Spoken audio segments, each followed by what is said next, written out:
Sanjay Kak. I'm a filmmaker.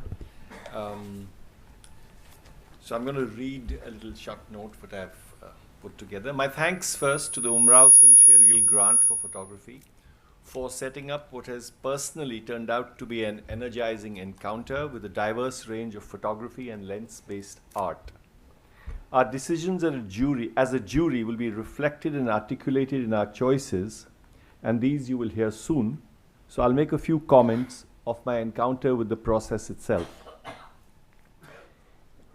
As a lapsed documentary filmmaker and an occasional publisher of photo books, I remain something of an interloper to the world of photography practice, as well as of the art gallery. But 2.5 days in that darkened jury room, looking at an impressive distillation of what is brewing around us, I did come away with my eyebrows raised. We saw some great work there and a range of forms and modes. There was, of course, the strong imprint of the older, more familiar, and what in some ways seems more vital for me, the practice of documentary photography. But there were also other, more intriguing, more transgressive practices. Not just pushing the envelope of ideas, but also of the materiality of the medium and the often strong interrelationships between the two. At such moments, I found myself watching my fellow jurors very carefully. For Elam Shibli and Gauri Gill are both not only acclaimed photographers, they are also well-versed in the shifting currents of contemporary photography. What I truly enjoyed was the way their opinions, often contrary to mine and sometimes even to each other, drew me away from my own familiar solid ground. My warm thanks to them for that nudge. And I think our eventual decisions as a jury do a fair job of our negotiation with that swirling soup of ideas, politics, positions, and ideologies. If I have a quibble with the process that we went through, and here I speak only for myself, it is with the use of language that we read. This is not about good or bad language, but more about its intentions. I have no doubt that the contemporary art world has been enriched by ideas that have arrived from the world of scholarship. My own work as a documentary filmmaker has been immeasurably strengthened by the insights of academic. But does that often terse, highly condensed academic speak have to be imported whole along with those insights? Can we not turn to those resources like we might turn to a gym where we go to work out, to tone our muscles, improve our flexibility, but the equipment best left there, and not dragged into art practice? A proposal for an artwork that comes peppered with the insights of scholars and theoreticians, even the best of them, or is laden with footnotes, does not inspire confidence in me. It signals exactly the opposite. The barriers it sets up are not simply an inconvenient wrapping around an idea that comes to us. How can we forget that those words can be a window to our understanding, to our truest intentions, to our soul, if you like? It's hard to see them being used as a defensive device instead, like an opaque armor. Thank you.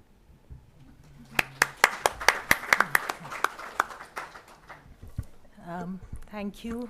So I'm Gauri Gill, and I'm also going to read something, just reflecting on process and these 2.5 days that we had together. The process of jurying or judging is a difficult, if not impossible one. When I get letters from photographers who ask for advice on their work, I am put in a quandary for the very same reason.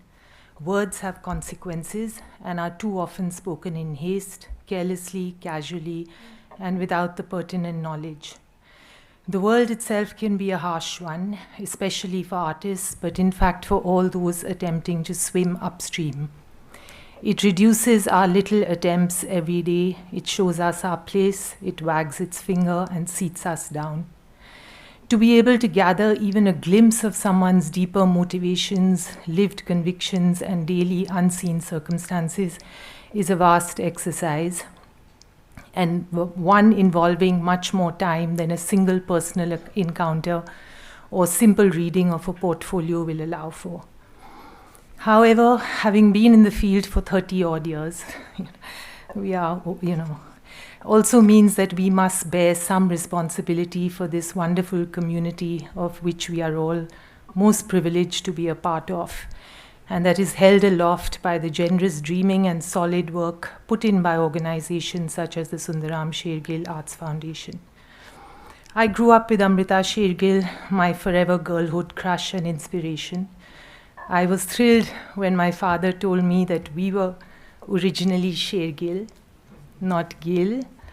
However, we were certainly more common with two L's in the name and not the singular, very stylish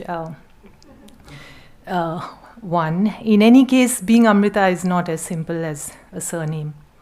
My admiration for Umrao Singh came as I moved to photography from painting, but was equally affecting, not least for the profoundly moving and interdependent relationship he shared with Amrita. I began to sense then how much of what I thought I saw in and of her was in fact the mythic image co-created by them both, and felt too his large and long influence on her in terms of stubborn self-belief and self-creation. The individual keeps breaking down. In their own deeply sincere mutual endeavor, Geeta and Vivan have shown us what it means to be committed to the artistic enterprise, day and night, lifelong, in the bedroom and at the dinner table. So I thank SSAF for affording me this opportunity to serve. Especially also its deeply embedded and effortlessly hardworking director, Latika, our excellent interlocutor, Saurav, I don't know where, and superb, chai and coffee maker, Lalit. The whole experience was highly contingent upon my wonderful co-jurors, Elam and Sanjay, both of whom I was locked in a room with for 2.5 days without a break for even the smoggy sunlight, and with whom one shared most freely and discursively not only thoughts and ideas, but also the very delicious snacks provided by SSAF. We might well be the world's best fed jury, from Thai food to banana chips and chocolate cake. A few thoughts arising from what we found in these days. We were all struck by the number of proposals and the sheer effort put into them, which speaks also to a great lack of opportunity for independent and experimental artistic expression in our part of the world, and the lack of institutional and state support for photography in India. Applications came from as far afield as Gwalpara in Assam, Bolkara in Jharkhand, Bandipora, Kashmir, Mao, Madhya Pradesh, Amritsar, Punjab, Zero, Arunachal Pradesh, and encompassed a range of identities across gender, community, caste, and class. While recent developments in terms of zines, workshops, conferences, Rahab is here, there was a wonderful conference recently, first of its kind, festivals and so on, organized around ideas embedded in local practices, are more hopeful. The long shadow of the globalizing and flattening internet continues to cast its influence upon us, and I have been led to reflect once again upon borrowed thinking from what circulates online rather than what may arise in person, inhabiting place. Rather than being imposed via adopted concepts, theory, and jargon, perhaps what Sanjay was also referring to, the more interesting proposals involved specificity and granularity, driven by what was found during the actual process of seeking and making, or what might arise from, as well as be expressed holistically through the material itself. Having suffered also from a lack of pedagogy in photography in our context, and subsequently being driven more by easily accessible technology as well as the art market that has stepped in, rather than old school training and critical conversation with peers, there remains a gap in terms of photographic skills. Too much of what we see circulating today is iPhone or SLR digital photography, which, while democratizing, can also have a boring sameness in its appearance. The interdisciplinarity across mediums which has arisen as a consequence, with many of the proposals themselves incorporating elements of installation, sculpture, sound, painting, poetry, film, and other art forms, perhaps seeks to fill this lacuna. The expansion of any medium can only be a good thing, while simultaneously continuing to hope for a deepening of the photographic understanding in and of itself, so that one can make voluntary rather than involuntary artistic choices. As a practitioner, I would like to mention a few projects to ground my words in examples, and which, while far from being a complete representation of the richness of all we saw, might help suggest the range and scale of ambition. Masood Ali Mondal proposes to continue his research within a disused tannery that carries traces of a post-partition riot from 1950 in West Bengal, using charcoal as an image born from what is burnt, as well as lime and powdered brick as pigments, materials central to the architecture. Kritika Sharma is reflecting upon generational memory and Dalit identity as embodied by her own parents, especially her mother, via seminal Tamil Dalit feminist text, family albums, Ambedkarite speeches, letters, and drawings. Akshay Bhoan uses photography to study legal and agricultural lines on the ground as embodied by those who experience them, creating a counter-archive of micro-histories in rural Punjab. Coming from studies in painting and political science, Dhiraj Rabha begins his process with drawing, turning to photography to stage surreal moments evoking his familial experience of insurgency in Assam. Ishan Tankha has been making easy-to-travel zines to create important documents of an accumulation of exclusions, his words, across the country, thereby also circumventing mainstream modes of dominant narratives and dissemination. Me Rijal Shani would like to activate a fictional hotel room in a budget hotel called Hotel Kismat with queer lovers, strangers, migrants, and performers to evoke a sensory atmosphere. In his words, these hotels smelt faintly of detergent. The air conditioners coughed like tired lungs. They weren't destinations, they were escape routes, tiny emergency exits in a country that doesn't want to see people like us. Kush Kukreja and Malvika Biju wish to upturn the ethnographic associations related to tapioca via remaking the crop into bioplastic film and paper surfaces to engage in collaborative image making with farming communities across Kerala, correlating the material with its complex histories. Vani Bhushan is using a slow and unwieldy 4x5 analog film camera to examine the new renewable energy regime in the desert, with the sun as pivotal to her inquiry.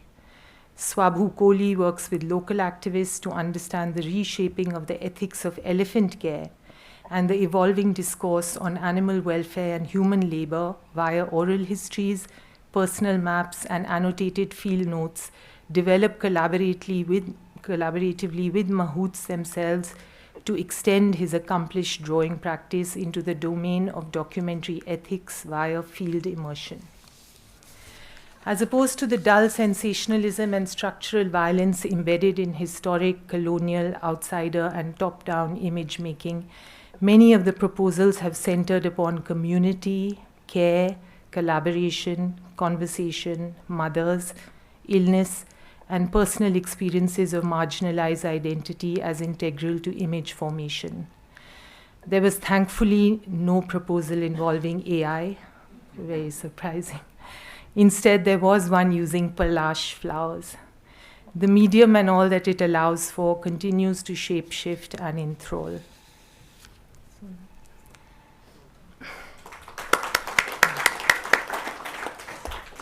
Just a quick note. So you see what we have been? Very tough to choose two. And the second things, well, the floor or the stage is open. If anybody want to adopt any of these projects, you have the address where to go. It's a great project, and I think it's very much wonderful if anybody think, I want to support these projects and give it the light. I have 3 pages, but with a very big font, so I will save you a lot of time. I don't know where my colleagues brought that 2.5 days. It was a at least 56 hours, the minimum. So during the last week, we looked at the work and read text of 60 candidates whose nomination were accepted from nearly 100 candidates from all over India and its vastly different communities. This large number indicate the value and importance of the Umrao Singh Sher-Gil, and excuse me for my pronunciation, the grant for photography. Last Friday, we had to struggle with a pre-final list of 21 photographers' artist proposals. What interesting was, no matter what the age of the artist is, he, in their proposal, provided a courage, perseverance, and interest, sometimes in the personal, and often in the collective environment that affects the artist and as an individual in a society. We managed, though, to arrive to 7 pre-finalists. What caught our attention was the ambitions that range between the 7 candidates.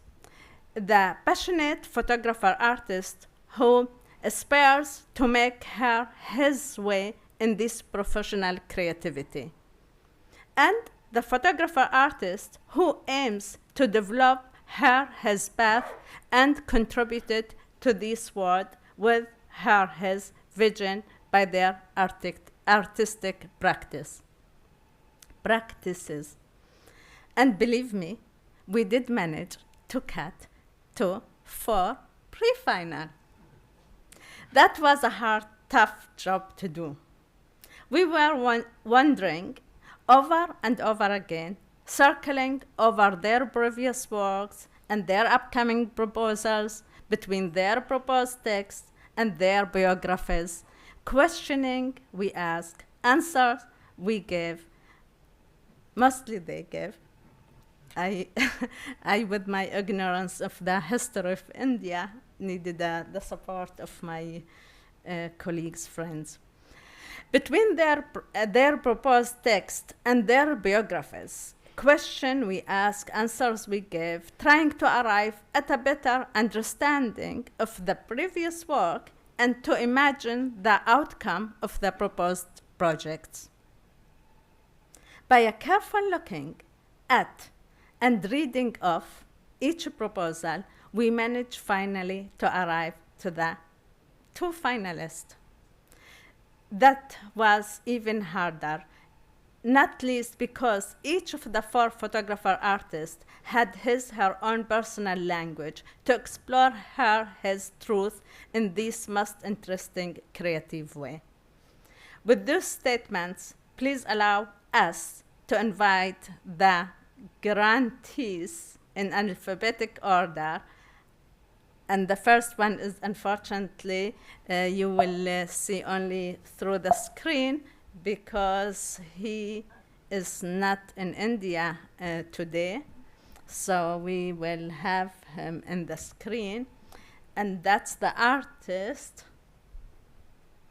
Akshay Bhoan. Bhoan, sorry, excuse me for my Akshay Bhoan, I will say it correct. The order is alphabetic. And the artist, thank you. Akshay isn't here. He's in London right now, but he sent a very short 1.5-minute video about what he proposes to do, and you'll get a sense of his work as well. And then I'll invite Dhiraj after that to also just show us a couple of images. Okay. Thank you so much for this opportunity. I'm really grateful for this grant and what it will enable me to do. I'm truly sorry I couldn't be there in person, but I hope the images you see on the screen will give you a sense of the work. The project has been in making for years, generation upon generation, layer upon layer, with the desire to see what is present but not visible. I began with the intention of making a study in Punjab But the deeper I went, the clearer it became that many of the forces shaping the land today were set in motion centuries ago. The work has grown through the support of my family and friends, who became the part of the work itself. They are the anchors of this counter document. My grandfather once taught me about rhythm in poetry, how time and length move together. The work began to operate in the same way through small distances between people, land, and memory. This grant will allow me to finally print and expand these works and to place them back in the landscapes where they were made, where soil and people live between lines drawn a long time ago. As Baba Farid wrote once, "Wek Farida mitti khulli, mitti utte mitti dulli. Mitti hasse, mitti rove, ant mitti da mitti hove." Everything returns to the soil, and everything the soil holds returns to us. Thank you.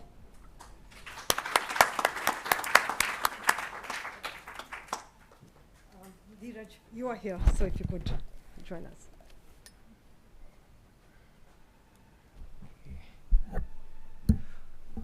Thank you so much. Thank you so much, Sher-Gil Sundaram Foundation and the jury members for believing in me and my project. So actually these photographs are part of my previous project, which actually start from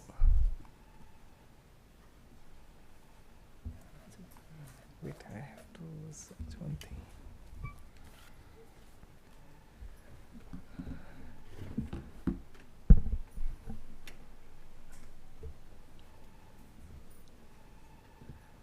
Yeah, actually.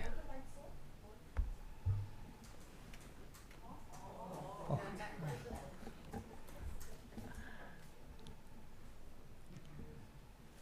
Okay.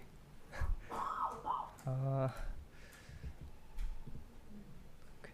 Thank you. So actually, this project actually means a lot to me because this project starts from a very own memory and very own personal journey, which shaped my whole entire life actually. So here, these photographs are taken like last 3 years, and in the frame there is my mother only. So this location is there is a ex-Ulfa camp in Gwalpara, Assam. So yeah, actually my father was part of Ulfa movement, and when he surrendered in 1999, then we grew up here. Actually, we born in a very pristine village called Boraligaon, Assam. But after surrender, then we grew up here. So, and these are the some of photographs inside the camp. And my maximum, actually my model is my mom here. Actually, when I saw her inside the camp, I always question one thing. Actually, she don't deserve here actually, because when I see her with the background of this large wall, so it always I don't know why I always took photographs with this. All are just my mobile photographs only. So and yeah, this and this. So yeah, so this time this project is also this project evolves with this idea only, and this time I wanted to actually when I talk with her, then I wanted to recreate her dreams and her memories. For me, I know from my childhood I grew up in this camp, so for me it's a very normal thing. From childhood I grew up, I saw these things like this only. But when I come out and I studied in Kalahoman, then I started to re-question these things. Is it like normal or not? But for her, she married to a rebel person, but her whole life is turned like this because she is not part of that movement. But after that also, but it turns like from hiding from army, and like she raised 2 children from hiding from army in the shadows. Actually, she gave born my sister in a jungle only, from running from army and hiding from there. So and still she still thinks about to go again her ancestral home and create a new home for us. And yeah, so the project, the question actually start from there, and I wanted to recreate her memories and her dreams and how she wants to live her life from now. So this project starts from there. So it's a very surreal, and this idea is very initial stage now. So I don't have that much to tell about the upcoming thing, but it will be very surreal and dreamy, like that whole visuals will be like this. So it actually it start because this year I started to create some films like this. Then I thought lots of about her stories and how she talk about her past memories. Then I again recall that things, and then I thought, okay, maybe I'll work with this idea. Thank you so much.